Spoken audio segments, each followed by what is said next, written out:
On June 4th, 2021, 3 Locust Grove police officers in Henry County approached YouTuber Hellcat Infamous, suspecting him of loitering and potential involvement in drug-related activities at a gas station.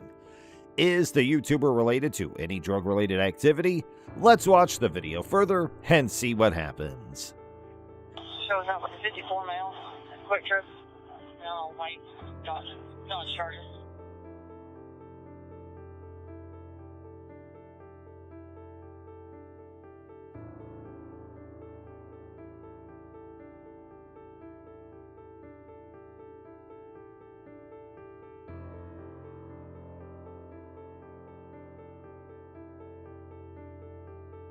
Deputy Nicole Colleen Pitts led her colleagues to approach and interrogate the YouTuber about his activities. The other 2 officials made their way to the spot after being called there by the lady officer. Are you hanging out? Are you meeting somebody? Are you waiting on somebody? Are you lost? I live on. So, the reason I'm asking, we've been here how long? Probably 20 minutes? 30 minutes. 30 minutes? Yeah, you hadn't got any gas. You hadn't gone in and got any food. No. You parked at a gas pump. And I know the tank's not on the side. It's on the other side, right? No, I don't even take this kind of gas. So, what are you doing? The second officer entered the frame and asked the YouTuber whether he was hanging out with friends or doing something else. Subtly inquiring as to why he was there, the man responded that he resides there in response to the question, where the officer stated that they had a good reason to suspect criminal activity in the area due to its long-standing history of such activity. I'm just chilling. I don't want to go home with you. I can't sit in the parking lot. Because I live out here. Where you you have some ID? Who's your ID? Or is it the bar? Hey, it's on me, but what's the problem? Acting all confused, the cop asked the guy again, what exactly is he doing at the gas station? Clueless Hellcat asked whether he's doing something wrong while staying up there, as he was just chilling and grabbing something to eat, which is not wrong. You can make it super difficult, but you do know. I'm just wondering why y'all. But I've literally been on the phone to talk. I know. Go and get your ID. The YouTuber's identification was requested by the police, and the man complains and asked why she is doing so. The officer then advised the young man not to make matters any more difficult than they already were for themselves. The important thing to note here is, according to the 4th Amendment of the Constitution of the United States, a police officer is allowed to stop a suspect on the street and frisk him or her without probable cause to arrest if the officer has a reasonable suspicion that the person has committed, is committing, or is about to commit a crime, and has a reasonable belief that the person may be armed. Well, in this case, the authorities assert that the YouTuber in question was loitering around the gas station and that the surrounding area was notorious for narcotics trafficking and other forms of criminal activity. Get your ID, and then while you give us your ID, she can speak with you. But you need to identify yourself, so go and get your ID. So right now, what it falls under is loitering. Yes. Yes. Because if you were getting gas, waiting on somebody, if you were doing anything other than just kind of hanging out, it wouldn't be an issue. Well, I'm sitting on the phone. We know. This area is known for narcotic activity. It's known for criminal activity. The other officer barged in and asked for the man's ID and said that he is needed to be identified, where the lady officer comes and talks about why he's waiting there so long, as the area is quite popular for narcotics activity, and that's why they're asking for the man's identification. The man claimed he lives out here, where the cop says he believed him but still asked for the ID. Because, everybody... I've never been listen, I know a lot of detectives. If you notice the folks that come, they get their gas and they go. Yeah, but So, the state's definition of loitering is doing something not like the hanging out in the gas pump, not like a pump. The man gave his ID card for identification. After verifying the YouTuber's ID and discovering no prior criminal records, the officers continued their questioning before ultimately departing without filing any charges. This sequence of events raises questions about the legitimacy of their initial suspicion and the necessity of their prolonged interrogation. The absence of criminal records suggests a lack of reasonable grounds for their continued investigation. That would add to it, but you didn't, so it makes it a lot better. You get what I'm saying? But I literally come here all the time. I live here. That's what I'm trying to tell you. Yeah, that's fine, That's but you fine. can't just if you're not doing any business, if you're not getting gas, you're not Well, going I to was get food. actually finna go in there. I just had a phone conversation. Well, that's cool, but now that we've had this communication, it's what they call dispelling the alarm. Now that we're able to figure out, okay, this guy doesn't have any issues or anything like that. Now, the lady cop is trying to make the man understand that she came to question due to suspicion, but the man didn't run away after seeing the cop, and that's a green flag that he didn't do anything, to which the man got furious and asked, why would he even run when he's done nothing wrong? To which she replied that it looked better. She was trying to explain why she came in the first place, but her explanation was kind of dumb and baseless. Where the other cop comes in and tried to save the conversation but failed miserably, as the YouTuber claims that he lives nearby and there's nothing wrong with calling on a gas station and talking for a half hour. To which the cop replied that now that we are dispelling the alarm as they had the conversation with the YouTuber and nothing is wrong here. Then we could be by our merry way. But we never met you a day in our life. I've never met you. I've never got She's that. never met you. He's never met you. So we're just doing our jobs, what we're getting paid to do. Go ahead. Now that's not going to be valid 2301. The cops have stated they're merely performing the duties for which they are paid, and the lady cop was talking on her walkie-talkie. You got to, and then head on home, alright? Yeah, but Second that's thing, kind of you're- crazy. Look, it's Like I've never. Go look up loitering in Georgia No, code section. my father's a retired sheriff. Okay. Well, Well, I know, but I've never. like I said, this area is known for drug transactions. We're gonna make sure none of that's occurring here tonight. So The lady cop told the YouTuber to get home, where the YouTuber replied and called her crazy, where the male cop jumps into the conversation and told to look up loitering in Georgia, where it turned out that the YouTuber's father is a retired sheriff, to which the male cop said that the area is known for drug transactions, and they're just making sure none of that's occurring there. Well, no, I was at Silver Dollar. I did trafficking dance. I don't do no drug activity. and like he said earlier, the reason we got out with you and asked you and didn't just like immediately throw you in handcuffs is called dispelling the alarm. That's all that happened. So, but do these change? Like, can you make them just one regular color? I could turn them off with a switch. Okay, so the blue lights, you can't have blue lights. The female officer stated there's a party going on in the area and they're concerned that there will be drugs involved. Because of this, they approached the YouTuber and asked him about it. However, the situation is completely different than what the officer stated, as there are many people in the gas station, but the police only had suspicions about the YouTuber, possibly because of his race. And they requested the YouTuber to change the color of his car's light, questioning why the blue color light is on rather than the standard one. and you definitely should. Then you should definitely understand our job. Then you should understand.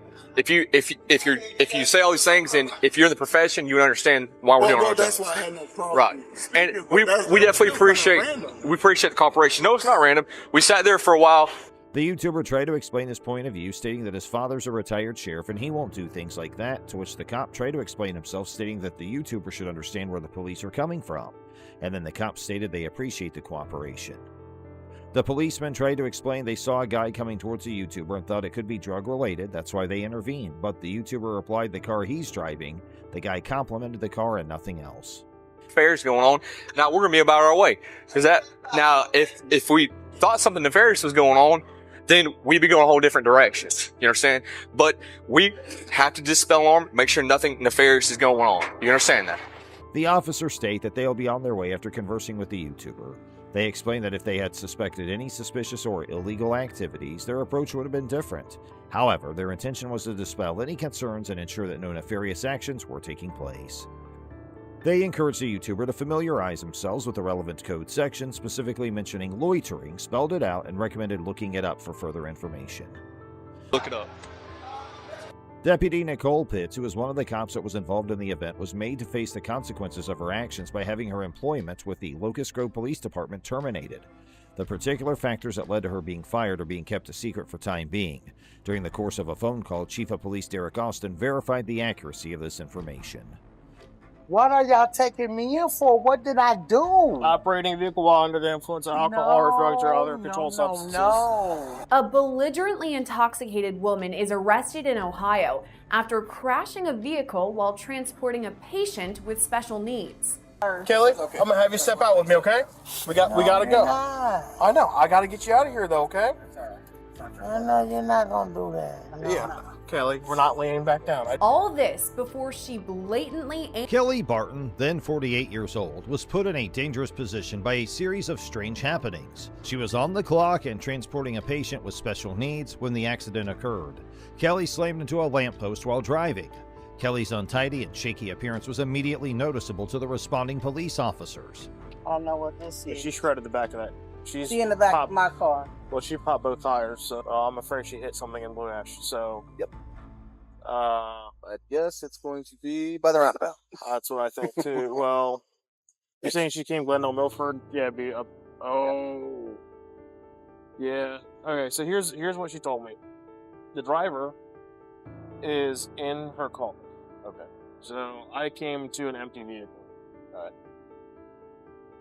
The owner of this facility or whatever it is, they transport special needs people. 32, squad dispatch 106. This driver, she is for 93-year-old female semi-conscious. Kelly initially disputed responsibility for the collision, but it was later discovered that alcohol was a contributing factor. She denied that she had ever driven under the influence, despite the fact that she was employed as a caregiver. However, video surveillance from a neighboring gas station positively identified her as the driver. As a result, she was accused of driving under the influence while transporting the sick patient, and she also faced charges of ignoring her duty. Your driver is someone that stays at a shelter? Huh? Your driver is somebody who stays at a shelter? My coworker. She's a coworker. Okay. But I'm the driver. That's my car.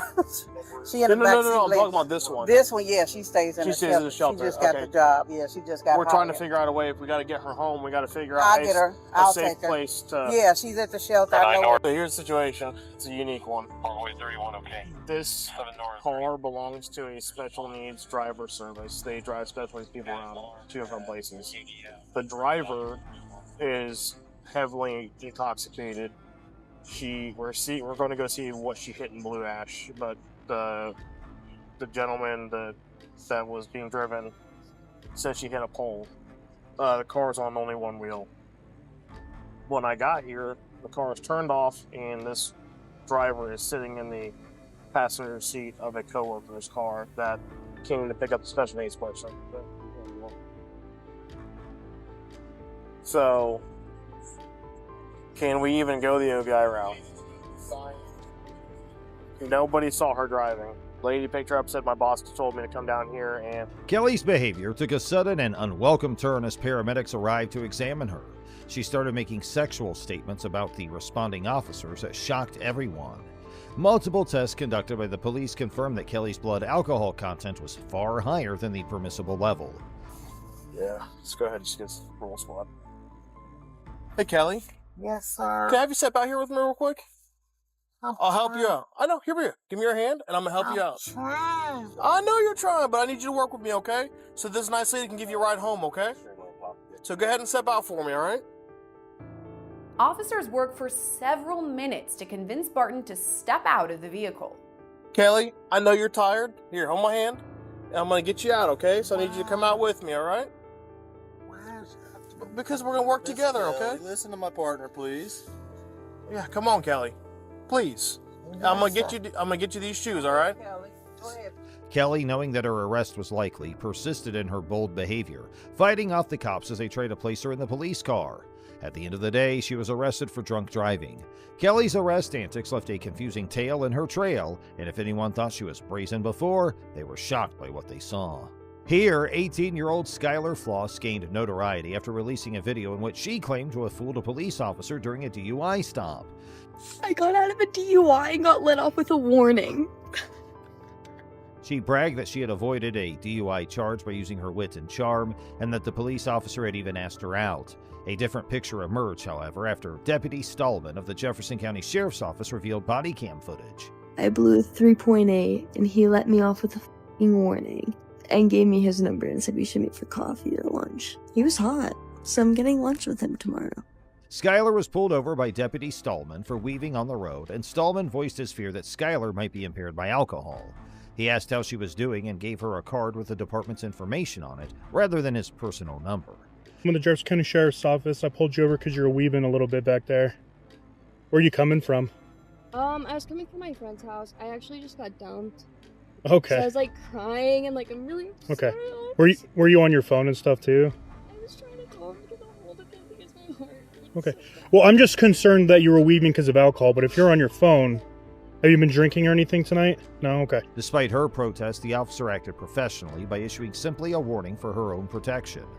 Skylar's video not only showed her bragging about taking advantage of the cops' good nature, but also showed her making up a story about how she blew an astounding 3.8 on a breathalyzer, which could have killed her. As a matter of fact, she was never put through any sort of examination. Skylar's irresponsible behavior at a party before the event was revealed by new evidence. Sounds like you're having a rough night, so I'm not going to add to that by writing you a ticket or anything, okay? So I'm just going to give you a warning. It's not a big deal. I just want to make sure you're okay. You were weaving a little bit, and I just want to make sure you're okay to operate the motor vehicle, and I believe you are. So my information's right here on the front. The reason I stopped you here is on the back. Wherever you're headed, get there safely, and I'm sorry you're having a bad night. Yeah, I'm sorry. Okay. No, you're fine. Yeah, well, no, you don't need to apologize. I mean, you were weaving a little bit with no traffic out. I just want to make sure you're okay, that's all. Skylar eventually confirmed her irresponsible behavior and her fabrication of stories for online attention. Neither she nor Deputy Stallman, who had behaved professionally throughout the incident, faced any legal consequences. The incident acted as a warning against making baseless charges and highlighted the significance of acting responsibly while behind the wheel. Lydia Badillo found herself in a precarious circumstance that differentiated her from the other people. During her effort to sneak 2 undocumented immigrants across the Mexican border, she was caught by Border Patrol agents. Fine, you're fine. Just come over here to this side. Do you have anything right here? Oh, no, you want me to open it? Yeah. Right. Okay. They're my friends. Okay, and who are these? Both of my friends. Okay. Carmen y Joana. Okay. Okay, are these legit? Because they look fake. I'm guessing, but I met them at Club Fuego. We're going to Agave. We're going to go have some drinks. How long have you met this? Yeah, tengo como 4 from 5 months. We met at Club Fuego. Oh, okay. Okay. All right. Just wait for me right here, okay? You don't have anything? I'm looking at your Sorry, sir. What? I'm looking at your eyes. Why? Because you look pretty handsome. Oh. We need to call the cops. Can I just please? I have an autism kid in my house. Okay. Please. Let's do it. Please. Yes. Please. Lydia resorted to an ill-conceived approach when her illegal business started to fall apart. She sought to seduce Officer Francis by asking him to wait while she lavished him with praises. This was a mistake on her part. Officer Francis, on the other hand, was not readily persuaded. He began to have doubts about the fake identification cards that Lydia had handed him. I had 2 investigators today Okay. earlier. Okay. Can Do it, ma'am. In my car. Ma'am. I just want to. Estos documentos por un montón de tiempo. Por un año. Por un año. Ok. Pues son falsos, ok. Y tener documentos en estados de Texas es un delito. Las ID, a esta te sale a un señor, a tuya. A esta no me sale a nada. Ok, so estas identificaciones son falsas. Ok. After conducting further research, he discovered that both of the IDs were forged, exposing Lydia's deceptive plan. The 2 women who were traveling with her were revealed to be undocumented immigrants hailing from El Salvador who were caught up in a murky human trafficking operation. These victims were held captive in debt bondages, where they were compelled to perform forced labor and subjected to sexual exploitation in order to repay their traffickers. Ahora, yo lo que le quiero dar a entender a ustedes de que, so it's clear what's going on now. But we already passed that. You had 2 undocumented people in the vehicle. We're past that. Y ahora ya es mi culpa. Man. Culpa de eso. Okay? You're under arrest for human smuggling. No, sir. Turn around. Please. Turn around. Okay? Todo por yo manejar. Turn around. Separate your arms. Lydia was taken into custody without delay, while the 2 Salvadorian ladies were deported back to their native country, potentially saving them from years of unspeakable torment. The ill-advised attempt that Lydia made to charm her way out of trouble failed tragically, as Officer Francis stayed unwavering in his commitment to The ill-advised attempt that Lydia made to charm her way out of trouble failed tragically, as Officer Francis stayed unwavering in his commitment to enforcing the law and protecting people who are susceptible to being exploited. Balance? I do have an autoimmune disease called Behçet syndrome. Okay. Yes. Behçet syndrome? Behçet syndrome. The last time I was diagnosed, I was about the 3rd person in New Mexico to have it. Okay. It's very similar to lupus.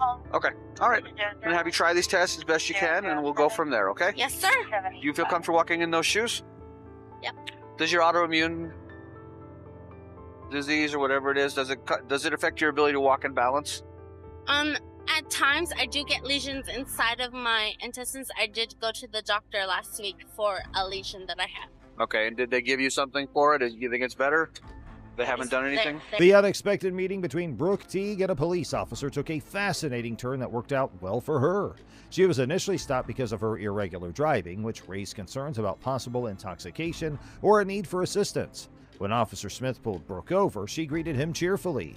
Just your eyes, do you understand? Yes, sir. Try to hold your head still, please. Keep watching it. I need you to look at it.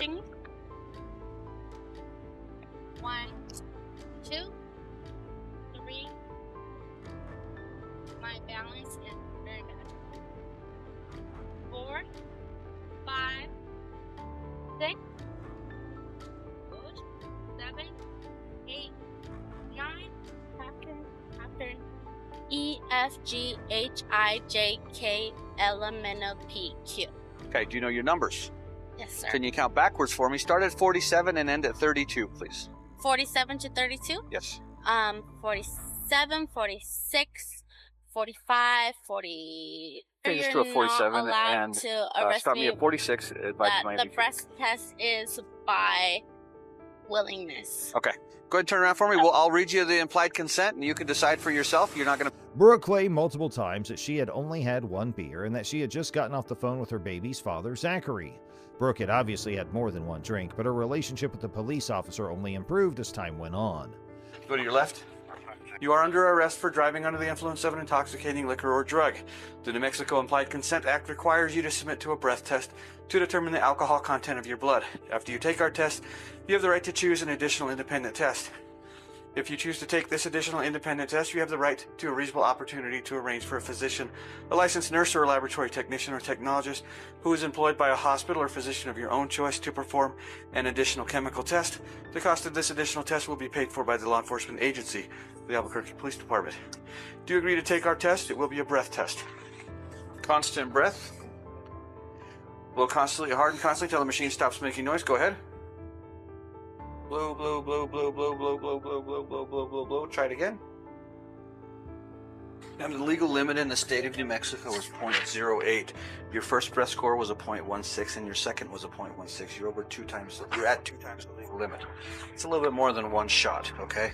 0.08 is the 0.08 is the legal limit.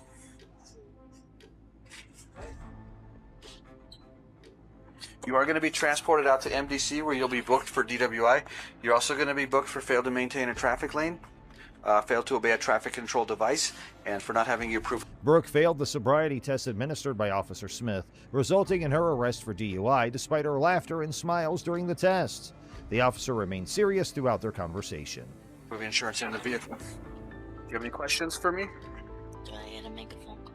You'll be able to make a phone call once you get processed, booked, photographed, fingerprinted. Okay, turn around for me. Hands back behind your back. How long? About like a year or 2 ago. No, how long did you fight though? Oh, I don't know. Did you ever have your nose broken? Yes. 11 years. My mom put me into myself and bullying. You want to talk to your mom? Do you want to tell her you got arrested? Yes. Okay.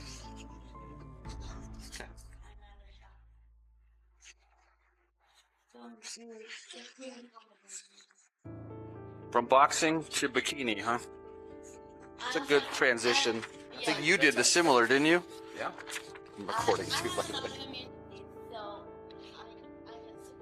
A blood alcohol test administered to Brooke at the police station showed that her blood alcohol content was 0.4%, over twice the legal limit. Her license was suspended temporarily, and she had to spend the night in jail to become sober. The incident demonstrated how arrests can be conducted with dignity and respect for all those involved. This lovely meeting could have resulted in something else in another setting, but that night, fate had other intentions.